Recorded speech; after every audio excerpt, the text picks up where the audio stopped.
My name is Professor Trevor Burnard. I'm the Wilberforce Professor of Slavery and Emancipation and the Wilberforce Institute Director at this university. Next slide, thank you. This just gives you some idea of some of the work that I've done in regard to Atlantic history, also history of slavery and the history of plantation economies all around the world. The Wilberforce Institute, which would be closely associated with this particular project, which was founded in 2006, is an institute devoted to the study of historical slavery, of which this would be a part, but also to the eradication of modern slavery. Next slide, thanks. The particular project that I'm involved with not just myself, but also with Dr. Christopher Ray, who is part of the Department of History and part of a university cluster of treaty spaces, is about water, drought, indentureship, and slavery in the 19th century British Empire. Water is very crucial to indentureship and to slavery.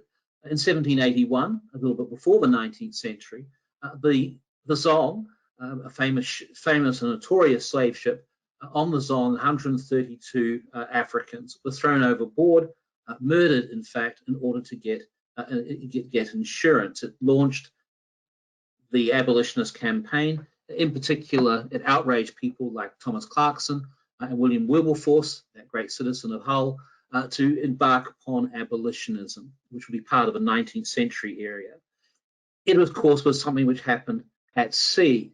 And when we think of plantations, we often think of them as landed places and as sugar growing and other types of plantation activities as being associated with the land. But plantations are very much associated, whether that be in the Caribbean, whether that be in the Queensland, whether that be in the Cape Colony, which are three of the places which are possible we might study into this particular doctoral scholarship. All these places were places which were full of water. Water was integral to the success of plantation agriculture in the British Empire during and after the period of slavery. And that's true whether we look at the horror of the Middle Passage, whether we think of the hard work growing sugar and other crops in various parts of the Atlantic, Indian and Pacific Ocean worlds, and to the various ways in which plantation agriculture and slave life was put forward. So this particular project will link together history, environment, geography, and the whole connections between plantations and slavery in the period of colonization and imperialism, particularly in the period of amelioration, abolitionism, and emancipation during the first part of the 19th century. It will be associated with EEI, but also with the Wilberforce Institute, in which you'll be part of a variety of other clusters of students who are also interested in similar topics. So I hope that this is something which might interest a number of you. Very happy to hear from you, either in the question and answer afterwards or by email.